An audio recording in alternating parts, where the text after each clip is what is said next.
From the headquarters of Telesur English in Quito, Ecuador, I'm Carla Gonzalez. This is From the South.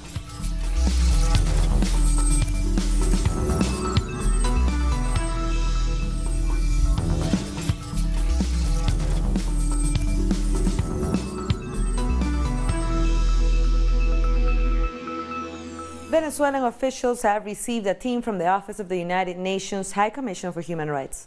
Foreign Minister Jorge Arreaza held a coordination meeting which provided information on the human rights and social policies in Venezuela.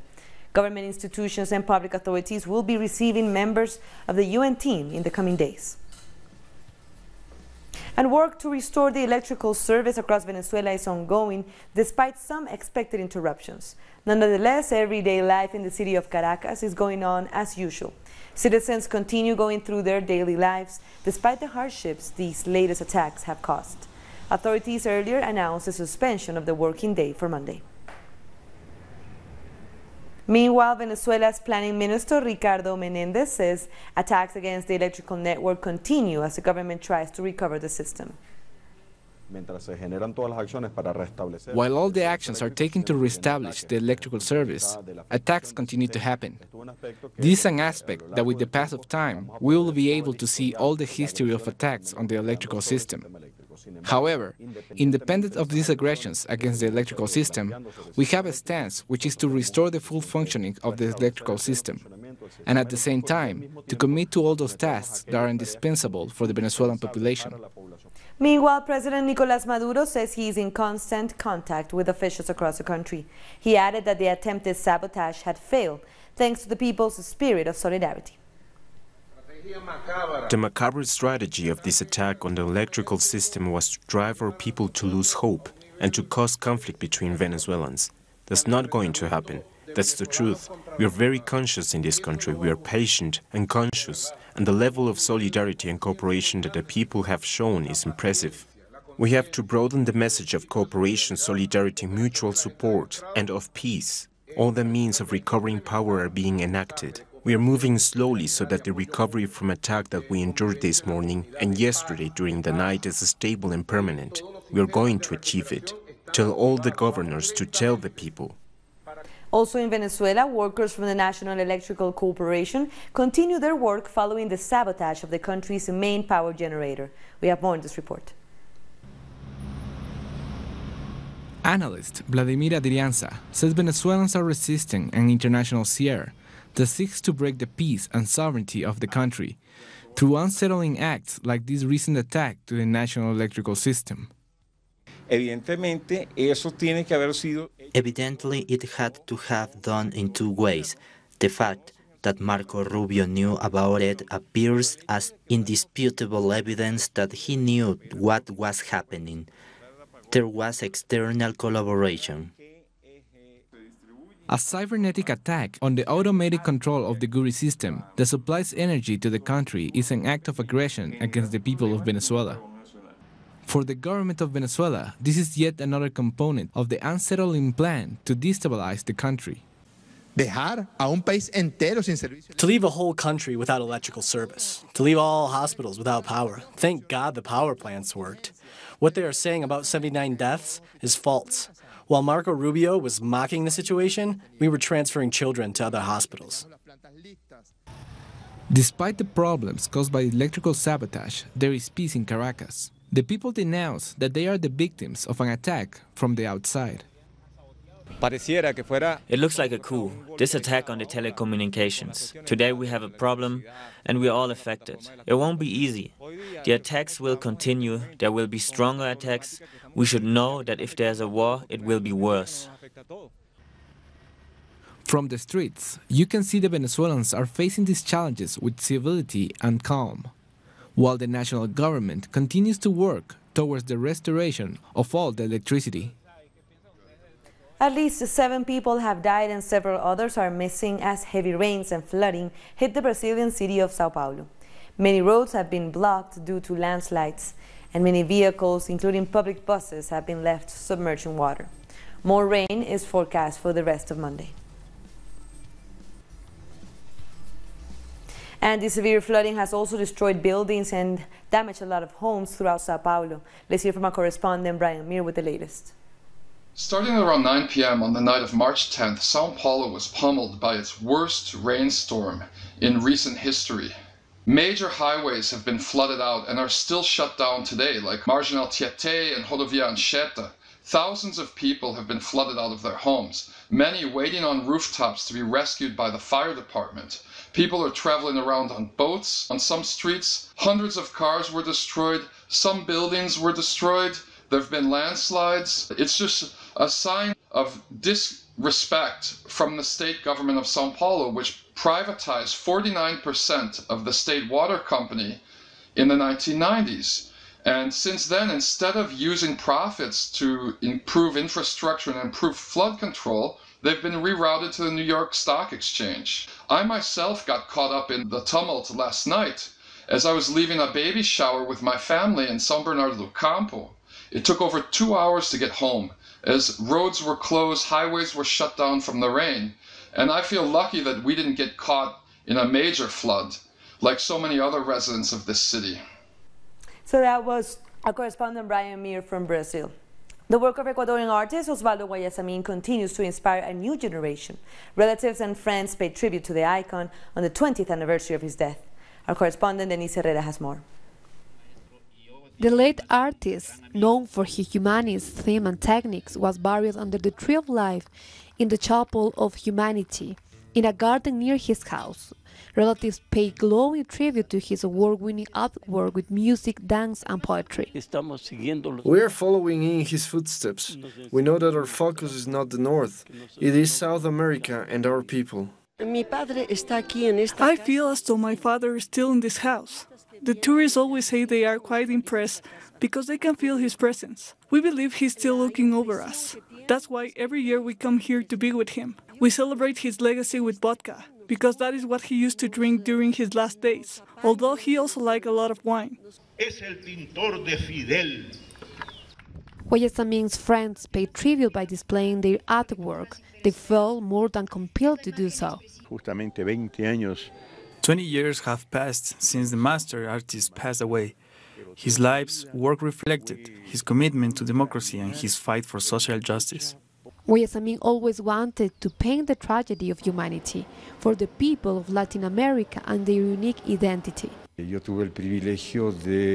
had the privilege of meeting him, and later he asked me to ensure that his dream, the Chapel of Mankind, was realized. That was his final wish. That moment I shared with him was indeed a privilege. Guayasamín painted great figures like Fidel and Raúl Castro, Gabriel García Márquez, and Rigoberta Menchú. His art has been shown in museums across the Americas and Europe. Denise Herrera, Telesur, Ecuador.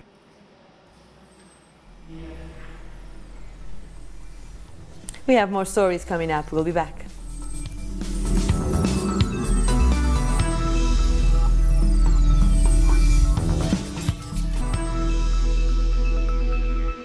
Welcome back. Algeria's President Abdelaziz Bouteflika has announced that he won't be running for a fifth term. In a statement, he also confirmed that presidential elections, scheduled for April, will be postponed. A government reshuffle will also take place soon. The news comes after weeks of protests against another run by the ailing fourth-term president.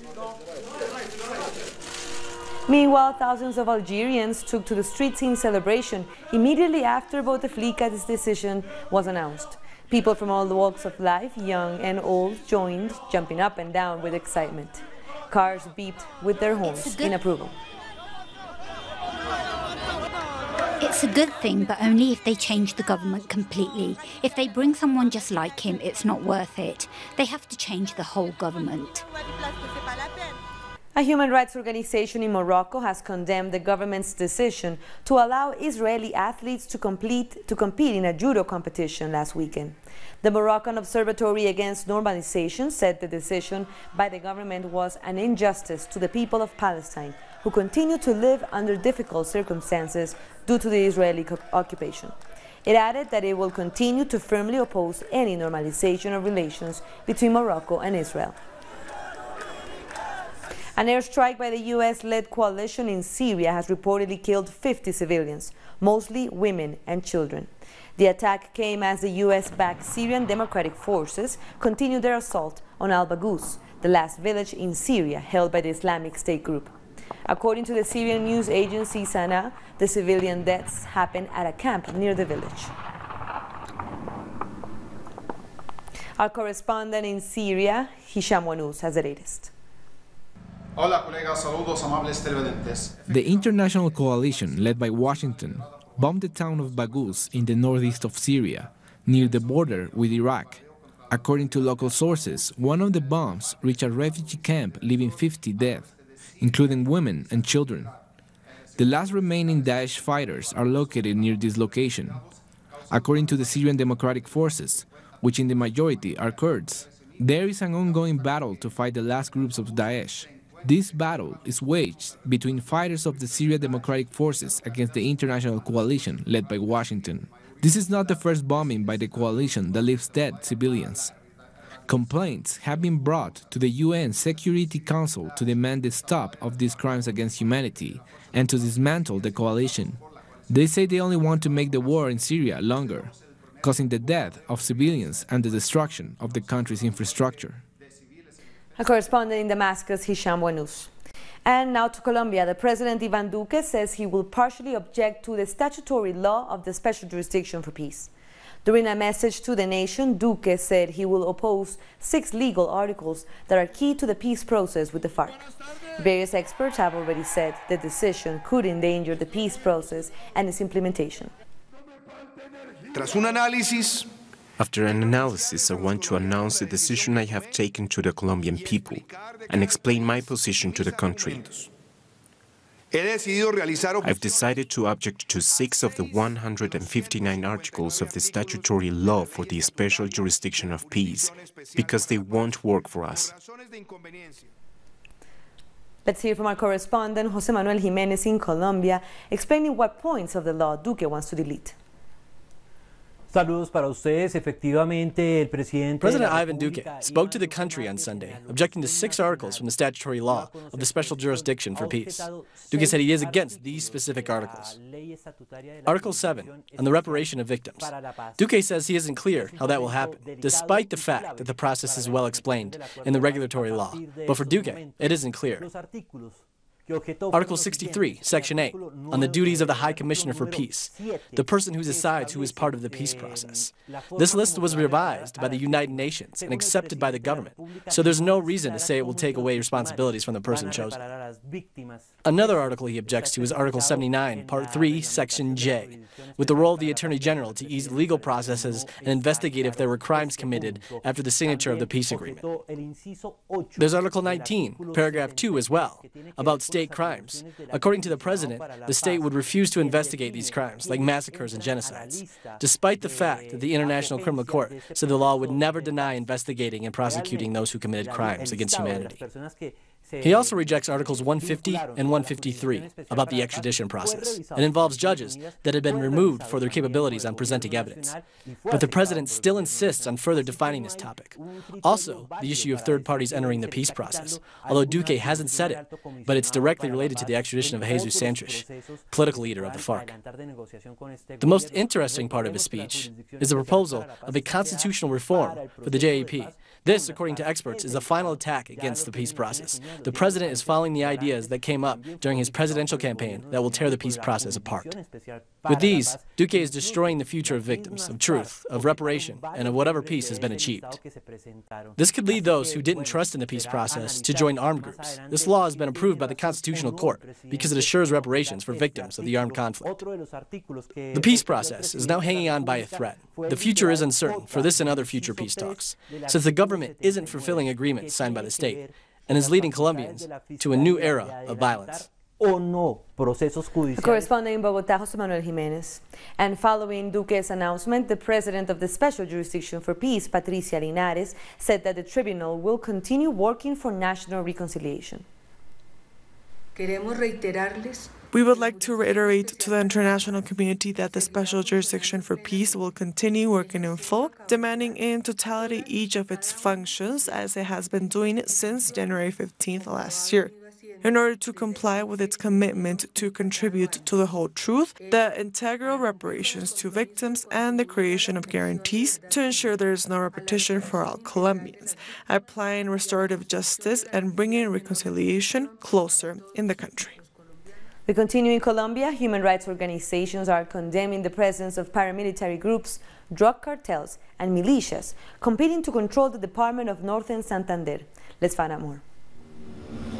The Colombian city of Cúcuta has approximately 750,000 inhabitants, and it is located on the border with Venezuela. It is also a corridor for paramilitary groups and militias that have overtaken the city's political class and control illegal economies.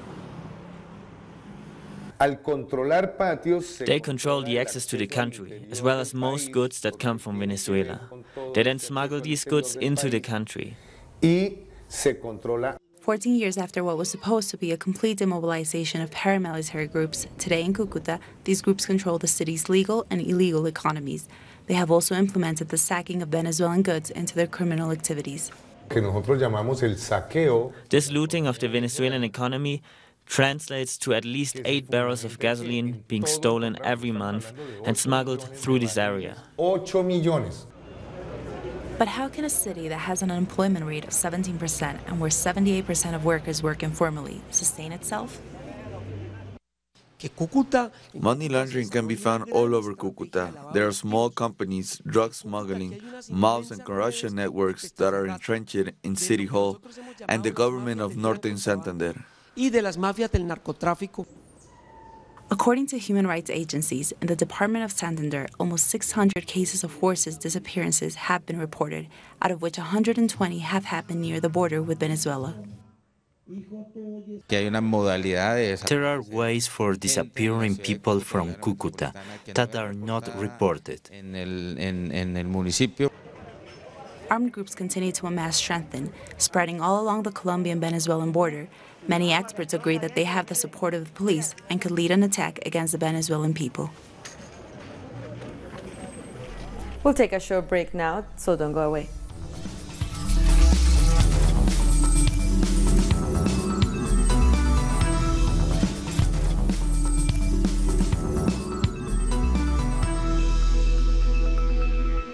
Welcome back.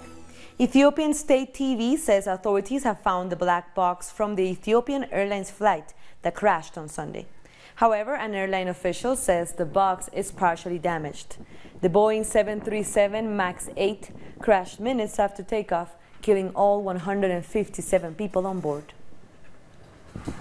A moment of silence was held for the victims at the UN Environment Assembly in Nairobi.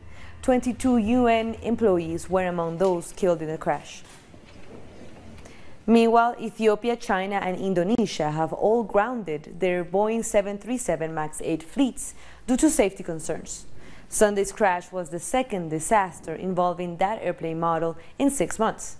In October, that same model, operated by Lion Air, crashed after takeoff from the Indonesian capital of Jakarta, killing all 189 on board. 3 engineers in the Democratic Republic of Congo have invented a unique way to fight the deadly outbreak of Ebola virus. Young engineers have made a simple, touch-free basin which could be a big help in checking the spread of Ebola in the country. They want to launch it at the national level. The DRC is struggling with its 10th outbreak of Ebola, which has been severe in the North Kivu province. The latest outbreak has claimed nearly 600 lives, according to the latest health ministry figures. We wanted to support the response team against the Ebola virus epidemic. That's how we started imagining, assembling and designing this automatic sink. It means a lot to me to see our brothers do a project to try to help the response with this scourge that hits the population. That's really a good thing. It's really something to encourage. In other news, U.S. President Donald Trump is expected to request at least another $8.6 billion in funding to help pay for his promised wall on the U.S.-Mexico border.